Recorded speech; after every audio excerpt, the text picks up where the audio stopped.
Pero en el último extraordinario han tratado del tema del Brexit. Y lo que han hecho es concederle a Gran Bretaña, que no acaba de solucionar su marcha de la Unión Europea. Hay un artículo 50 del Tratado de la Unión que les permite salir de la Unión Europea. Y han dicho, nos vamos de la Unión Europea.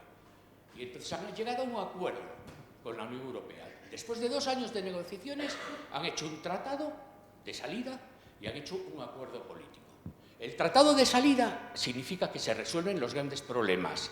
¿Qué pasa con los españoles que viven en Inglaterra o los franceses? ¿Qué pasa con los ingleses que veranean o que viven en el Mediterráneo o en otro país europeo? Hay que dar una solución.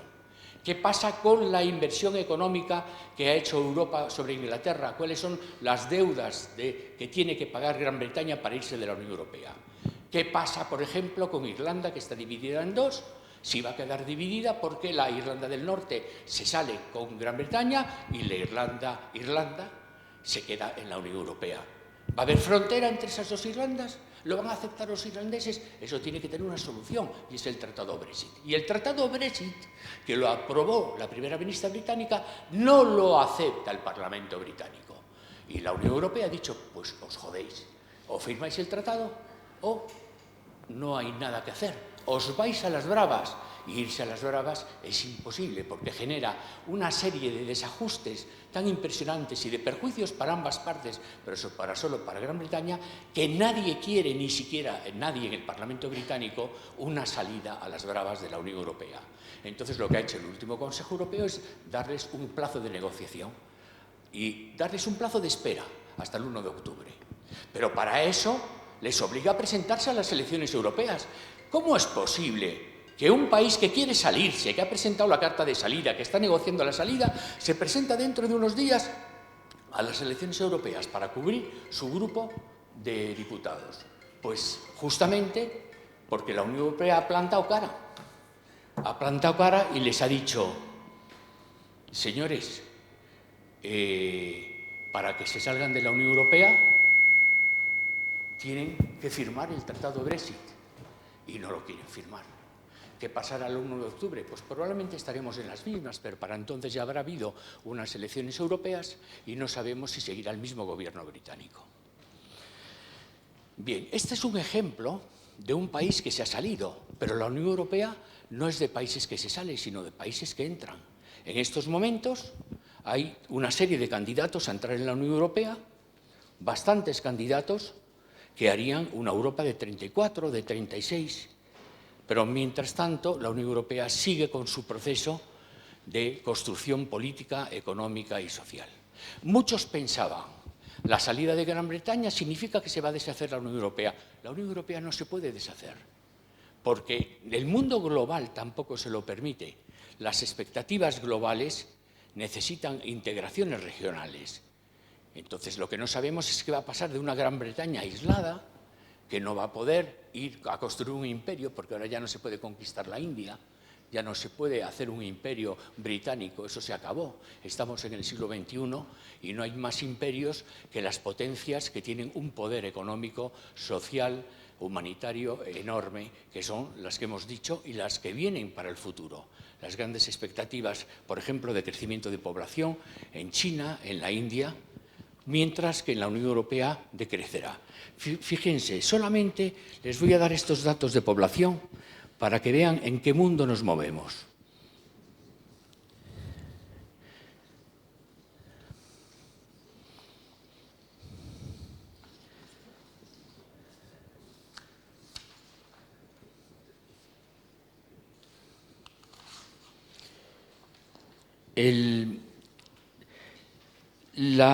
Lo más importante de lo que hemos dicho hasta ahora es que la Unión Europea, fíjense, los especialistas esperan que la población del mundo llegue a 10.000 millones para el año 2050. Ahora me parece que somos 7.000 millones. El Fondo de Población de Naciones Unidas ha publicado un informe que dice que 1 de cada 9 personas tiene 60 años o más. Y para el año 2050 serán de cada 5. Y para entonces habrá más personas mayores que menores de 15 años. Las estimaciones de Naciones Unidas apuntan que la población europea se reducirá de unos 742 millones a unos 739 de aquí al año 2030. Y en el 2050, en el continente europeo, no habrá más de unos 700 millones, mientras que la población mundial se estima para 2050 en unos 10.000 millones. Fijaros entonces el escaso peso que tiene la Unión Europea frente a un mundo, sobre todo de Asia y de África, porque parece que el continente que crecerá con más fuerza en población será África. En ese mundo, por así decirlo, tan reducido y tan envejecido, la Unión Europea no tiene más remedio que seguir con su proceso de unión de países y de estados y hacer unas políticas públicas que puedan ayudar a su población. Había dicho que había dos tratados. Es muy fácil distinguirlos. El Tratado de la Unión, que solo tiene 55 artículos, es el tratado que desarrolla sobre todo las instituciones, los principios, los valores de la Unión Europea. Y el Tratado de Funcionamiento es el que tiene las políticas públicas. ¿Qué hace la Unión Europea en sanidad, en enseñanza, en energía, en medio ambiente, en telecomunicaciones? Estos son los dos marcos de juego, diríamos, jurídicos. El Tratado de la Unión y sus instituciones, el Tratado de Funcionamiento y sus instituciones. Ahora vamos, como digo, a elegir al Parlamento Europeo. Pero tenemos al mismo tiempo esa reunión continua, ordinaria o extraordinaria de jefes de Estado y de Gobierno para atender a los problemas más importantes que se plantean en la Unión Europea. Y los problemas fundamentalmente son sus políticas públicas. Casi ninguno de nosotros, porque tenemos que denunciar que la Unión Europea tiene una malísima política de comunicación, tiene idea de qué es lo que hace por nosotros la Unión Europea, qué es lo que hace en educación. Bueno, sí, sabemos que existe una figura a través de la cual la Unión Europea protege el desplazamiento de alumnos de unas universidades a otras. Bien, esa ha sido una gran conquista, pero ¿qué hace la Unión Europea en materia de educación? ¿Qué hace la Unión Europea en materia de sanidad? ¿Qué hace la Unión Europea en materia de medio ambiente? Es decir, ¿se preocupa la Unión Europea realmente de que el mundo en el que vivimos genere soluciones para los problemas medioambientales? Todo esto es un problema de comunicación. Nosotros ahora, por lo tanto, como ciudadanos europeos que somos, nos acercamos a estas elecciones, a las últimas elecciones europeas. Las próximas, que son quizá las primeras en las que algunos de nosotros vamos a intervenir. La Unión Europea está cometiendo el mismo error. Los partidos políticos no están explicando cuáles son los problemas y las soluciones que quieren, cuáles son los objetivos, cuáles son las reformas, los retos pendientes que tiene la Unión Europea, que tienen sus instituciones, empezando por una demanda de los ciudadanos europeos de que elijamos alguna vez un presidente por sufragio universal. La Unión Europea hace reflexiones, hace argumentos, pero no sabemos si son palabras vacías.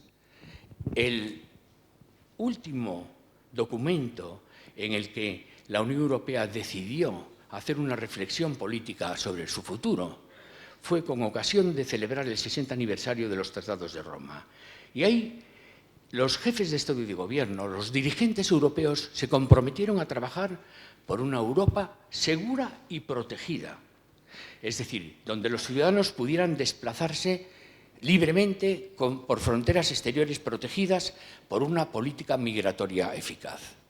Estaban diciendo que aunque la Unión Europea había nacido por una decisión fundamentalmente económica, crear un mercado libre, un mercado sin fronteras interiores que asegurase el progreso económico de Europa, lo cual se logró a partir del mercado común.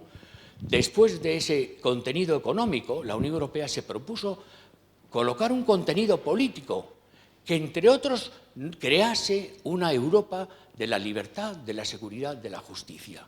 Es decir, si nosotros nos podemos desplazar libremente, tenemos que tener seguridad interior, tenemos que tener una justicia, un reconocimiento de sentencias judiciales, tenemos que tener una política de migración eficaz. Todo eso ahora está en el aire. Los grandes proyectos del desarrollo de la Europa, de la libertad, de la seguridad, de la justicia, están quedando en el aire por toda esta serie de problemas económicos, que fue la crisis económica, de los desplazamientos migratorios y ahora mismo de la salida del Brexit. Y hay que recuperar una Europa del espacio de libertad, de seguridad y de justicia. Hay que asegurar las fronteras exteriores, pero hay que hacer una política de migración eficaz, necesaria por el envejecimiento de la población europea. Hay que hacer una política de justicia, hay que hacer una política de libertades, hay que hacer una política de respeto a los derechos fundamentales. ¿Se respetan ahora los derechos fundamentales en la Unión Europea? Cuando tenemos países como Hungría y Polonia, que parece que están atacando directamente el artículo 2 del Tratado de la Unión, que exige el respeto a los derechos fundamentales, el respeto a las minorías, el respeto a todas las personas sin discriminación de edad, de sexo, de preferencias, etc. Son derechos humanos. La Unión Europea tiene un desafío con los derechos humanos. El problema de la Unión Europea no solamente es segura y protegida, espacio de libertad, seguridad y justicia. Es una Europa próspera y sostenible. Es una Europa segura de crecimiento económico y sostenible a través, como digo, sobre todo de su gran proyecto de mercado único. Una Europa social. ¿Dónde está quedando la Europa social? De lucha contra el desempleo. Nosotros, desde esta pequeña universidad, hemos hecho cosas muy curiosas, pero entre otras, impulsar al gobierno nosotros hicimos aquí un proyecto, se llamaba Eurojóvenes, y Eurojoves, se llamó al final no Eurojóvenes, Eurojoves proyectó que nosotros, universitarios, conociéramos todos los puntos de empleo que había de trabajo en la Unión Europea y tuviéramos una conexión directa, porque a algunos de nosotros no nos importaría desplazarnos 3 o 4 años a Italia, a Alemania, a Suecia, a Finlandia, a trabajar y luego con lo adquirido y con los pequeños ahorros que tuviéramos, volver a nuestro país a montar nuestras propias vidas, a ayudar a nuestras familias. Eso, nosotros llegamos a ir a ver a la Secretaría de Estado y a plantearle proyectos de desarrollo sobre el empleo juvenil, una lacra de este país. Este país sigue todavía con un desempleo juvenil enorme, pero si nosotros escuchamos las últimas intervenciones de los políticos estos días, ¿dónde ha quedado el tema del empleo juvenil? Algo de políticas de empleo se ha dicho, pero el empleo juvenil es verdaderamente uno de los cánceres de la situación económica española actual, de nosotros como españoles, de nosotros como ciudadanos europeos. Por lo tanto, una Europa social que luche contra el desempleo, contra la discriminación, contra la exclusión social y contra la pobreza. Y finalmente, una Europa en el plano internacional. Una Europa más fuerte en el plano internacional. Realmente, ¿cómo estamos en el plano internacional? La Unión Europea no es fuerte en el plano internacional. El presidente de los Estados Unidos se puede permitir el lujo de pretender desestabilizar la Unión Europea.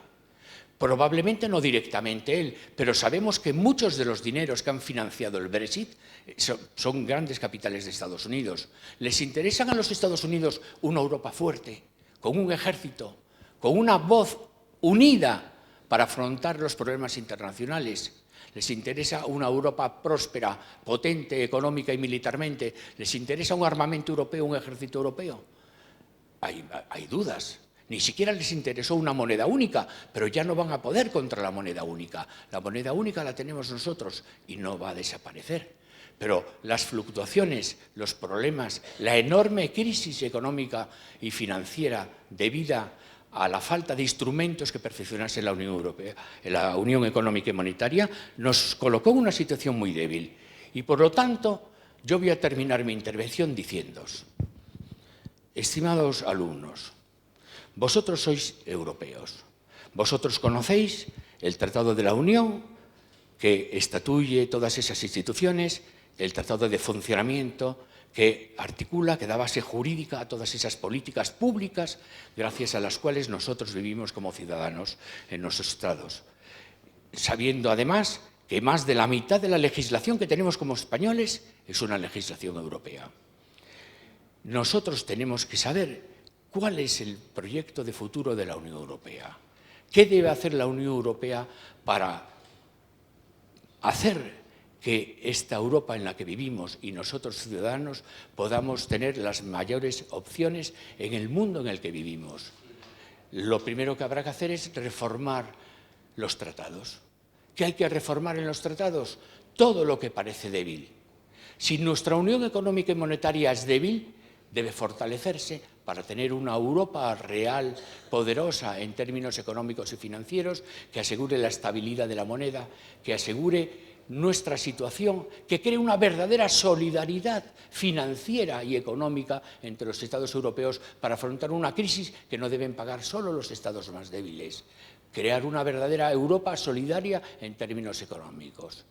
¿Qué debe hacer en política exterior?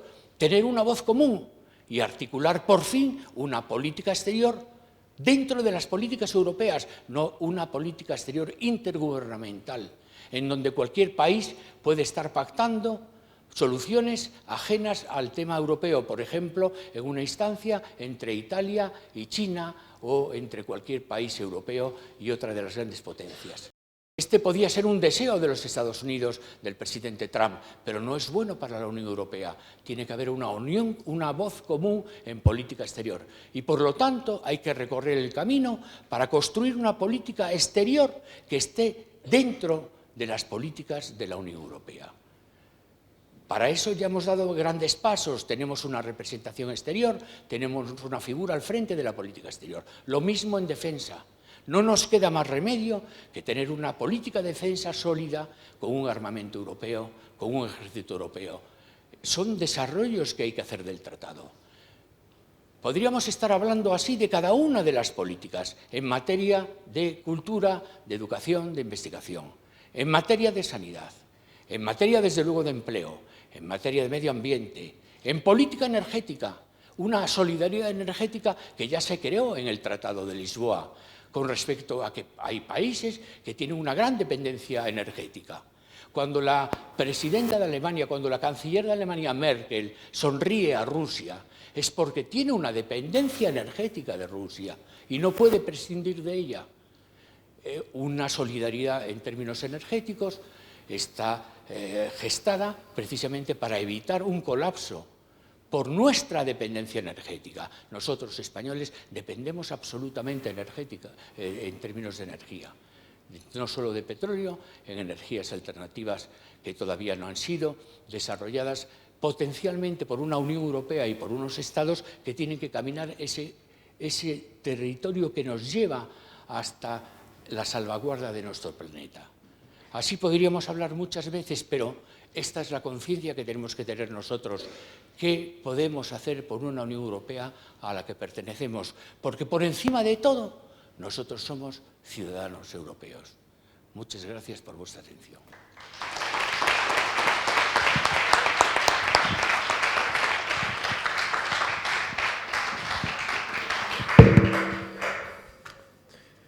Muchísimas gracias, profesor Rogelio, por esta exposición magistral sobre la Unión Europea y sobre esa llamada de atención a la actuación, a un movilismo, a una movilización donde nos tenemos que sentir partícipes de un proceso que sigue en construcción. Ahora me gustaría ceder la palabra a los alumnos para que, si tenéis alguna pregunta, pues formulaseis cuestiones, porque tenéis a uno de los grandes europeístas sobre los retos, sobre las perspectivas de futuro, lo que queráis.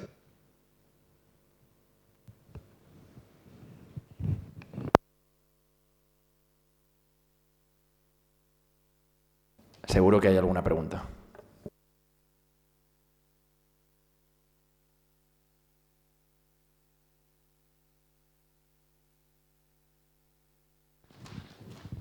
Óscar, te ha tocado.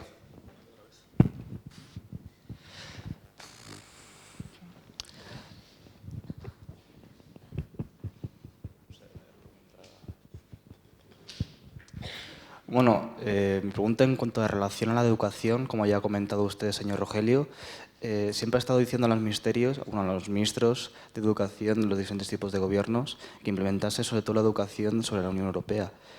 ¿qué medidas se podrían llegar a hacer para que realmente los gobiernos implementen esta necesaria educación con respecto a la educación europea? Porque no solamente es necesario porque tenemos que conocer qué es Europa, sino porque realmente es necesario para construir esa Europa de los ciudadanos. Muchas gracias.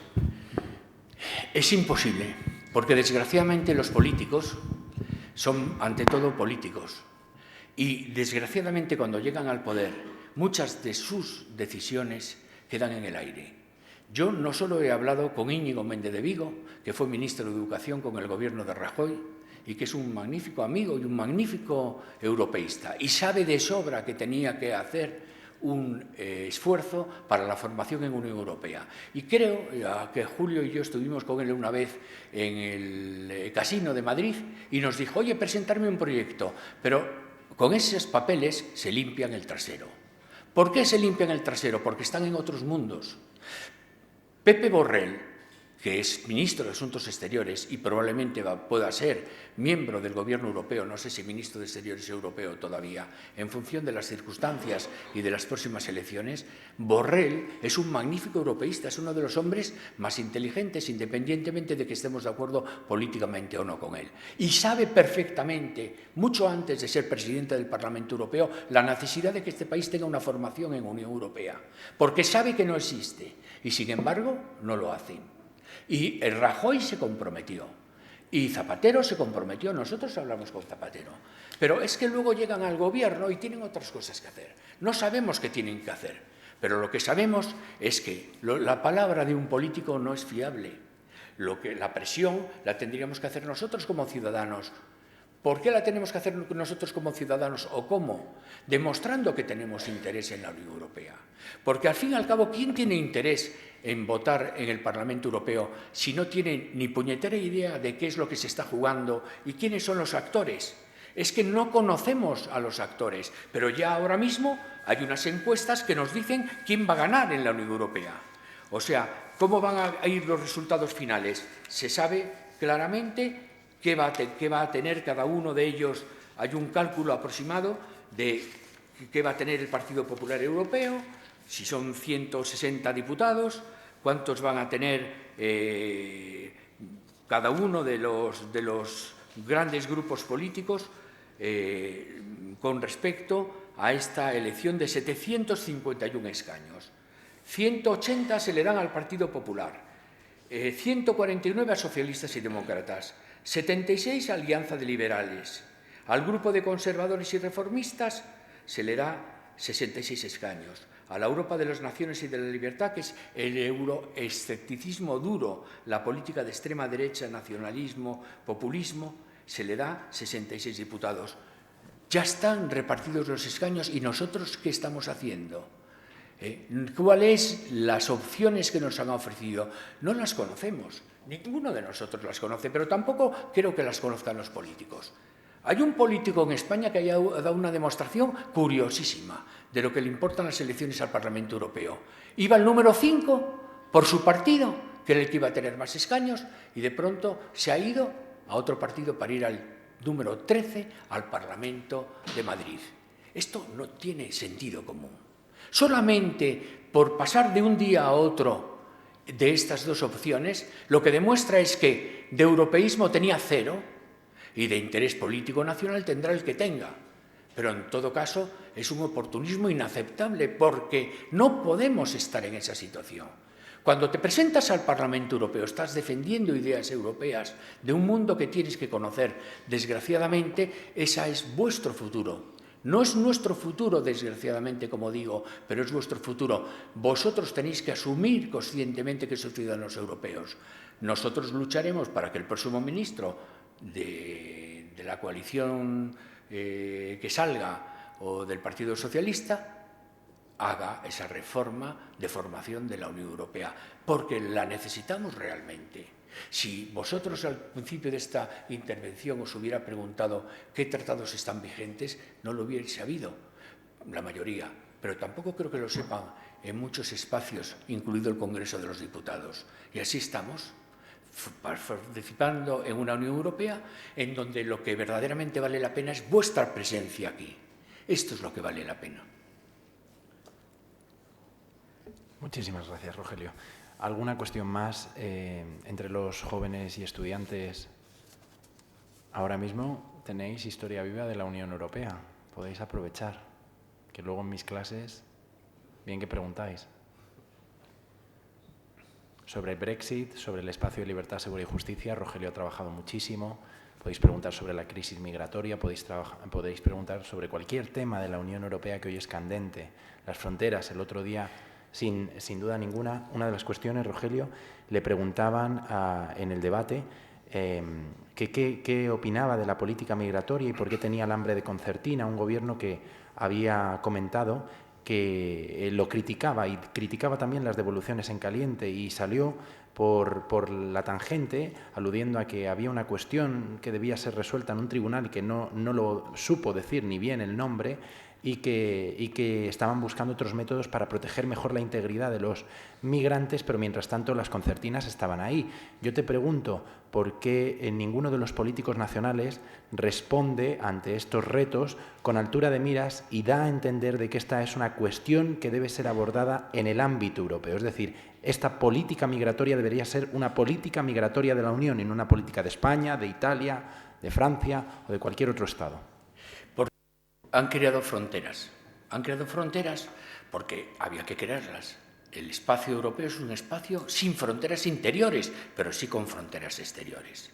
Lo que está claro es que poner cuchillas para que la gente se quede clavada en las cuchillas es una locura y es atentatorio a los derechos humanos. Yo creo que eso es una barbaridad. Y no, se lo preguntaron al Papa y el Papa dijo que claro que sí, pero sí eso lo dice cualquier persona que tiene sentido común. Poner cuchillas para que te quedes desgarrada tu piel en medio de ellas cuando intentes saltar una valla, eso es una locura. Hay otras soluciones, evidentemente, hay unas soluciones de una política, primero una política de control de las fronteras exteriores y una política de emigración. Y esos son juegos importantes en donde la Unión Europea tendría que habérselos planteado, porque verdaderamente toda esa gran inmigración que sucedió con el asunto de Siria era inesperada, pero no podíamos ver a 2 o 3 millones de personas en las fronteras de Europa intentando desplazarse por el interior de Europa. Eso fue otra locura. Tampoco, desde luego, la solución es la creación de muros. La solución es mucho más compleja, es política, es de diplomacia internacional, es de un plan verdaderamente de acción, de desarrollo. Es también un pago en alguna medida de la deuda histórica que tienen los países europeos que colonizaron otros países con respecto al progreso y al desarrollo económico del resto del mundo, sobre todo de aquellos en los que ellos obtuvieron riqueza. Son muchísimas cuestiones que requieren una solución jurídica, una solución política, una solución social y una solución humanitaria. Esto es enormemente complejo, pero nosotros tenemos que tener opinión y la Unión Europea está para ello. Es decir, el problema verdadero está en que estemos preparados para afrontar los riesgos que puedan suceder y que afecten a la Unión Europea. Y yo por eso el tema del Brexit a mí me parece verdaderamente curioso, porque a lo más que sabemos, y esto lo ha dicho el representante del Parlamento Europeo, es que si al fin se va a la Unión Europea, de Gran Bretaña de la Unión Europea, tardará otros 10 o 20 años en volver. Al fin y al cabo eso es la misma historia, la historia se repite. La Unión Europea se crea en el 51 y Gran Bretaña no entró hasta el año 73, es decir, pasaron 12 años. Este debate de la salida de la Unión Europea ha llevado 2 años que parece que era solo para generar noticias de prensa. Al final no ha sido posible un acuerdo y no será posible. El Parlamento británico no va a firmar el Tratado Brexit y la Unión Europea no se va a bajar los pantalones cambiando el Tratado Brexit. Es un tratado firmado entre un gobierno y la Unión Europea. Tendrá que venir otro gobierno británico que plantee si acaso otro tratado y habrá que ver la Unión Europea si verdaderamente quiere cambiar los términos de ese tratado. El problema verdadero es que aquí cada uno está a lo que le interesa.